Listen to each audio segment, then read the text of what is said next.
Hello guys, how are you doing? So जैसा कि हमने लास्ट एपिसोड में देखा था कि शाओ थियान के ऊपर मिस्टर शैन अटैक कर देता है, लेकिन तभी लिन फैंग आके उसे बचा लेता है और फिर मिस्टर शैन से कहता है कि तुम्हारी हिम्मत भी कैसे हुई मेरे पेट के ऊपर अटैक करने की, अब मैं तुम्हारी जान ले लूंगा। इस बात से शाओ थियान तो काफी ज्यादा खुश हो रहा होता है और कहता है कि बॉस आप तो कुछ ज्यादा ही पोसेसिव होने लगे हैं मुझे लेके। जिसके बाद हम देखते हैं कि लिन फैंग तुरंत ही एक स्पिरिचुअल आइटम थ्रो कर देता है मिस्टर शैन की तरफ, जो कि काफी सारे आइटम्स के अंदर कन्वर्ट हो चुका था और हम देखते हैं कि वो सारे आइटम जाके हिट कर देते हैं मिस्टर शैन को, जिसकी वजह से उसकी हालत खराब हो जाती है, वो थोड़ा पीछे गिरता है। लेकिन लिन फैंग तुरंत ही एक बार फिर से अपनी स्पिरिचुअल एनर्जी का यूज करते हुए वहां पे अपने हेवनली ड्रैगन को समन कर लेता है, जो कि तुरंत ही जाता है अटैक करने के लिए एक बार फिर से।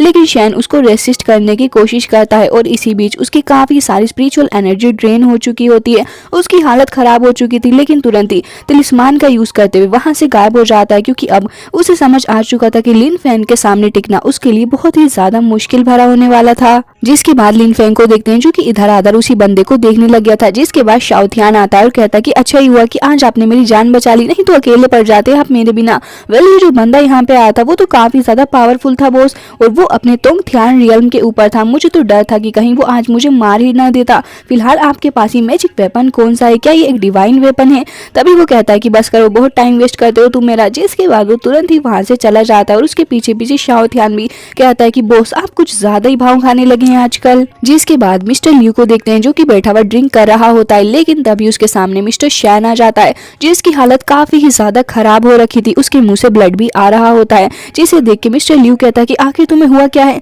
तभी वो कहता है कि बॉस जिस बंदे को आपने मारने के लिए भेजा था वो भले ही लोअर रियल्म से हो, लेकिन वो बहुत ही ज्यादा पावरफुल है। मैं उसका सामना नहीं कर पाया क्योंकि उसके पास में एक मैजिक वेपन भी था, साथ साथ उसके पास एक स्पिरिचुअल पेट भी है, जिसके पास एक डिवाइन सोर्ड है, जिसका यूज करके उसने मुझे हर्ट कर दिया। मुझे बहुत ही ज्यादा एम्बेरस फील हो रहा है बॉस। जिसके बाद वो कहता है कि अच्छा अगर ऐसी बात है तो मुझे ये बताओ कि उसने तुम्हारी आइडेंटिटी को तो नहीं पहचाना? तभी वो कहता है कि जहां तक मैं समझता हूँ उसके पास में काफी सारी स्पिरिचुअल पावर है, तो फिर हो सकता है कि उसने मुझे पहचान लिया हो बॉस। जिसके बाद मिस्टर लियू थोड़ा हैरान होता है और वो फिक्र करते हुए कहता है कि तुमने बहुत ही ज्यादा बुरा काम किया है, जो भी हो मैं तुम्हें इसके लिए माफ नहीं कर सकता, और अब फिलहाल मुझे उस बंदे से मिलना है और देखना है कि आखिर वो कितना ज्यादा केपेबल है। जिसके बाद वो गुस्सा करने लग जाता है। सीन कट होता है और हम देखते हैं लिन फैंग को जो कि बैठा हुआ था और कल्टीवेशन कर रहा होता है। तभी हम देखते हैं कि उसके पास में एक लेटर आता है और तुरंत ही वहाँ पे एक बंदी आ जाती है जो कि कहती है कि मिस सू ने आपको इन्वाइट किया है और वो चाहती है कि आप कल जरूर से ही उनसे मिलने के लिए आए, क्योंकि कल एक दावत रखी है उन्होंने।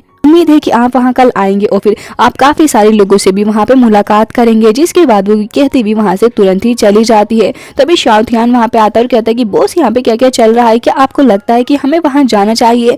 तभी लिन फैंग कहता है कि अगर इतनी खूबसूरत लड़की हमें बुलाने के लिए आई है तो मैं समझता हूँ कि हमें वहां पे चलना ही चाहिए। तभी हम मिस सू को देखते हैं जो कि वहां पे बैठी हुई थी, और तभी वहां पे जाओ और किन फैंग दोनों ही आ जाते हैं अपने प्रेजेंट लेके उसके लिए। तभी वो लड़की वहां पे उसे बताने लग जाती है कि मिस सू यहाँ पे ये लोग आपके लिए कुछ प्रीशियस चीजें लेकर आए हैं, जिसमें से मिस्टर जाओ आपके लिए एक पर्पल बीड लेकर आए हैं जो कि आपको काफी ज्यादा यूज में आएगा, और साथ Holi fire grade Z armour लेके आए हैं जो कि आपके लिए काफी ज्यादा यूजफुल होने वाला है फ्यूचर में।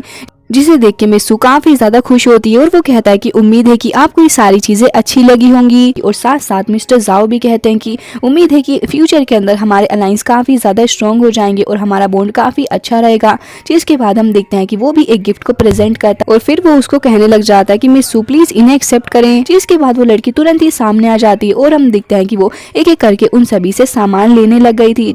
जिसके बाद मिस्सू उन सबको थैंक्स कहती है और हम देखते हैं कि यहाँ पे तभी एक बंदा कहता है कि आपके तो एक और गेस्ट आने वाले थे, वो कहाँ है? उनका कुछ पता नहीं चल रहा। तभी हम देखते हैं कि लिन फैंग तुरंत ही वहाँ पे आ जाता है। जिसके बाद वो लिन फैंग को वहीं पे बैठने के लिए कहती हैं और लिन फैंग वहाँ पे बैठ भी गया था। जिसके बाद हम देखते हैं कि किन फैंग वहाँ पे खड़ा हो गया था और कहता है कि कितनी ज्यादा अजीब बात है ना, आज मिस सू का बर्थडे है और आप यहाँ पे आ चुके हैं बिना किसी प्रेजेंट के, क्या आपको शर्म भी नहीं आ रही ऐसा करते हुए? जिसके बाद लिन फैंग थोड़ा सोच में पड़ गया था और कहता है कि क्या ये बर्थडे चल रहा है यहाँ पे? जिसके बाद वो देखने लग जाता है उसी लड़की को, तो वो कहती है कि प्लीज मिस्टर लिन मुझे माफ कर दीजिए, मैं आपको बताना भूल गई कि इनविटेशन तो बर्थडे पार्टी का था। जिसके बाद हम देखते हैं कि सारे लोग लिन फैंग का मजाक बनाने लग जाते हैं और उस लड़की के ऊपर ब्लेम नहीं डालते और कहते हैं कि वाकई में लिन फैंग अपने आप को काफी ज्यादा पावरफुल समझता है, लेकिन ये एक गिफ्ट तक अफोर्ड नहीं कर पाया, जो कि काफी ज्यादा अजीब सी बात है। जिसके बाद शाओ थियान को काफी ज्यादा गुस्सा आ जाता है और वो कहता है कि तुम्हारी हिम्मत भी कैसे हुई मेरे बॉस के बारे में ये सब कुछ कहने की? अगर मुझे गुस्सा आ गया तो तुम्हें बहुत ही ही बुरे तरीके से मारूंगा कि तुम्हारी पीढ़ियां भी याद रखेंगी। मेरे बॉस के बारे में कुछ कहने से पहले जरा सोच लो। तभी वो बंदा हंसने लग जाता है और कहता है कि वाकई में तुम लोग बोलने में तो बहुत ही ज्यादा एक्सपर्ट हो, लेकिन कुछ करके नहीं दिखाते। तभी लिन फेंग कहता है कि मिस सू, आप मुझे बताइए कि आखिर आपको क्या चाहिए। आपके लिए वो चीज लाने की पूरी कोशिश करूंगा, भले ही मुझे अपनी फैमिली की पूरी प्रॉपर्टी ही क्यों ना बेचनी पड़ जाए, लेकिन वो गिफ्ट आपके लिए जरूर से ही हाजिर करूंगा ताकि आप सेटिस्फाई हो पाएं।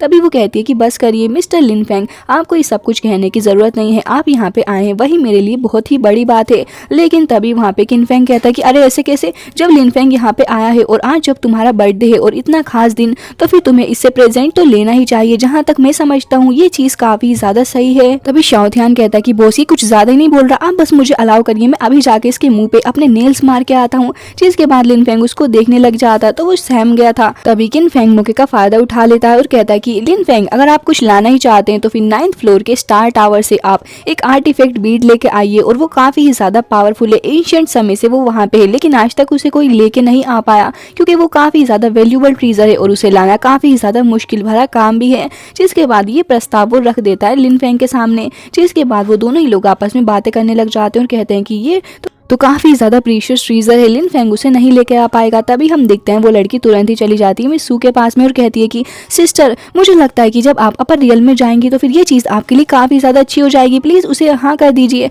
और वो कहती है कि बस करो, तुम क्यों ही मेरी इंसल्ट कर रही हो। जिसके बाद हम देखते हैं कि लिन फेंग की एल्डर सिस्टर उसे कहती है कि तुम्हें नहीं लगता कि स्टार टावर के पास में जाना तुम्हारे लिए खतरे से भरा हो सकता है, क्योंकि काफी वक्त से वहाँ पे कोई भी नहीं गया और बस 3 ही लोग थे जो कि उस जगह पे जा पाए, लेकिन उनमें से कोई भी उस बीट को तो हासिल नहीं कर पाया, और पता है उनमें से एक फादर भी थे। ये सुनते ही वो थोड़ा सोच में पड़ जाता है और किन फेंग को देखते हैं जो कि कहता है कि ऐसा लग रहा है कि ब्रदर लिन फेंग आप डर रहे हैं। जिसके बाद लिन फेंग कहता है कि दुनिया में ऐसी कोई भी चीज नहीं बनी है जिससे ये लिन फेंग डर जाए। जिसके बाद वो ड्रिंक करता है और कहता है कि ठीक है चलिए फिर उस वैल्यूबल ट्रीजर को हासिल करने के लिए। जिसके बाद सीन कट होता है और हम देखते हैं कि लोग 9 टावर के पास में आ चुके थे, जहाँ पे ये सारे लोग मौजूद होते हैं और देखने आए थे कि आखिर लिन फेंग ऐसा करने में कामयाब हो भी पाएगा या फिर नहीं। तभी किन फेंग को देखते हैं जो कि कह रहा था कि ये गोड लेवल फॉर्मेशन है और मुझे नहीं लगता कि आप इसके अंदर एंटर भी कर पाएंगे क्योंकि एक गॉड ने बनाई है। जिसके बाद वो सभी मजाक बना रहे होते हैं और वहाँ पे जाओ भी कहता है कि हाँ तुमने बिल्कुल सही कहा, क्योंकि इस फॉर्मेशन के साथ साथ यहाँ पे एक एंशिएंट जायंट लिजर्ड भी है जिसको मारना बहुत ही बड़ा खतरे से भरा काम है। जिसके बाद वो सभी हंसते हैं और स्टाइल मारते हुए कहते हैं कि लिन फेंग ने बहुत बड़ा खतरा मोल ले लिया है। तभी शाओथियान को देखते हैं जो कि तुरंत ही आ जाता है और कहता है कि बॉस ये लोग कुछ ज्यादा ही बोल रहे हैं, मुझे लगता है कि आपको अब आगे बढ़ना चाहिए और इन्हें सबक सिखा दीजिए, बताइए इन्हें कि आखिर आप हैं कौन। तभी शुआर कहती है कि बस करो, तुम कुछ ज्यादा ही बोलने लग गए हो आजकल। लिन फेंग, क्या आपको लगता है कि आप यहाँ पे जा सकते हैं? और हम देखते हैं कि सेकंड सिस्टर भी कहती हैं कि ये गोल्ड लेवल फॉर्मेशन है, यहाँ पे जाना बहुत ही ज्यादा मुश्किल भरा हो सकता है आपके लिए। तभी लिन फेंग कहता है कि आप इतना ज्यादा क्यों डर रही हैं, मैं इसको आराम से पूरा कर सकता हूँ। और हम देखते हैं कि वो तुरंत ही अपने विंग्स के थ्रू उसी फॉर्मेशन के पास में जाने लग जाता है। तभी वहाँ पे वो एंशिएंट लिजर्ड आ चुकी थी जो कि काफी ज्यादा बड़ी होती है। वो काफी ज्यादा गुस्से से चिल्लाने लग गई थी कि तुम मोटल्स, तुम्हारी हिम्मत भी कैसे हुई इस जगह पे आने की, मैं तुम्हें तबाह कर दूंगी। और हम देखते हैं कि तुरंत ही अपने मुंह के द्वारा वो वहाँ पे फायर उगलने लग जाती है। वेल हम देखते हैं कि यहाँ पे लिन फेंग अपने विंग्स के थ्रू वहाँ पे उड़ रहा होता है और वो उस फायर से बचने की कोशिश करता है। और अब उसका साथ देने के लिए शाओथियान भी वहाँ पे आ जाता है और कहता है कि पागल कहीं की, तुम्हारी हिम्मत भी कैसे हुई मेरे बॉस को एक इतने बुरे तरीके से ट्रीट करने की। जिसके बाद वो तुरंत ही एक फॉर्मेशन वहाँ पे बना लेता है और हम देखते हैं कि काफ़ी सारी सोर्स वहाँ पे अपीयर होती हैं जो कि जाके हिट करने लग गई थी उसी लिजर्ड को, जिसकी वजह से उसकी हालत ख़राब हो जाती है और कहती है कि एक छोटा सा क्रो, इसकी हिम्मत भी कैसे हुई मुझे इतना ज़्यादा नुकसान पहुँचाने की, मुझे लगता है कि मैंने बहुत बड़ा खतरा मोल ले लिया है। तभी शाओथियान को देखते हैं जो कि अपने हाथों को रब करते हुए कहता है कि मुझे लगता है कि अब तुम्हारी मौत बहुत ही ज़्यादा करीब और मैं तुम्हें मार के ही छोड़ूंगा। जिसके बाद हम देखते हैं कि वो लिजर्ड बहुत ही ज्यादा डर गई थी और कहती है कि मुझे लगता है कि मुझे यहाँ से भागना होगा और तुरंत ही पानी के अंदर जाके छिप जाती है। ये सब कुछ देख के आसपास मौजूद सारे लोग कहते हैं कि बस बहुत हुआ, ये लिन फेंग को ज्यादा चीजों को बोर कर रहा है, हमें नहीं लगता कि बहुत ज्यादा बड़ी बात है कि उसने उस डिवाइन लिजर्ड को मार दिया है या फिर उसे डरा दिया। जिसके बाद हम देखते हैं कि शैन भी वहाँ पे आ जाता है और कहता है कि बॉस ये सच में काफी ज्यादा पावरफुल है, इसने गॉड लेवल की डिवाइन सोर्ड भी अपने पास में रख रखी है, वो क्रो सच में बहुत ही ज्यादा खतरनाक है, हमें तो उससे बच के रहना चाहिए। तभी मिस्टर लियू कहता है जो भी हो मुझे उस क्रो से ज्यादा फर्क नहीं पड़ता और जैसे वो मेरे हाथ में आएगा किसी दिन तो उसका सूप भी बना के पी लूंगा मैं। जिसके बाद लिन फेंग को देखते हैं जो कि तुरंत ही उस फॉर्मेशन के टावर के पास में आ जाता है और वो धीरे धीरे करके उस जगह पे अपने कदम रखने लग गया था, लेकिन जैसे ही उसने अपना फर्स्ट स्टेप वहाँ पे रखा तुरंत ही वहाँ की फॉर्मेशन एक्टिवेट हो जाती है और काफी सारी थंडर आसपास गिरने लग गई थी। जिसकी वजह से वो लड़की काफ़ी ज़्यादा घबरा जाती है और कहती है कि मिस्सू कहीं ऐसा ना हो कि मिस्टर लिन फेंग किसी प्रॉब्लम में फंस जाएं। तभी वो कहती है कि सब कुछ तुम्हारा ही आइडिया था और तुमने ही उसे कहा यहाँ जाने के लिए। लेकिन किन फेंग उन्हें देख के काफ़ी ज़्यादा खुश हो रहा होता है, बट लिन फेंग ने भी तुरंत ही उस डिवाइन प्लेट ऑफ क्रिएशन को निकाल लिया होता है, जिसके अंदर से ढेर सारा स्पिरिचुअल ओरा रिलीज हो रहा होता है। और उस ओरा को देख के आसपास मौजूद सारे ही लोग बहुत ही ज़्यादा हैरान हो जाते हैं कि आखिर ये divine plate of creation Lin Feng के पास आई कहाँ से। सो इसी के साथ ये एपिसोड हो जाता है एंड आई होप आपको अच्छा लगा होगा। और हाँ गाइज, अगर कोई सीरीज की सजेशन हो तो आप वो भी हमें दे सकते हैं। मिलते हैं नेक्स्ट वीडियो में, तब तक के लिए bye bye, take care of yourself.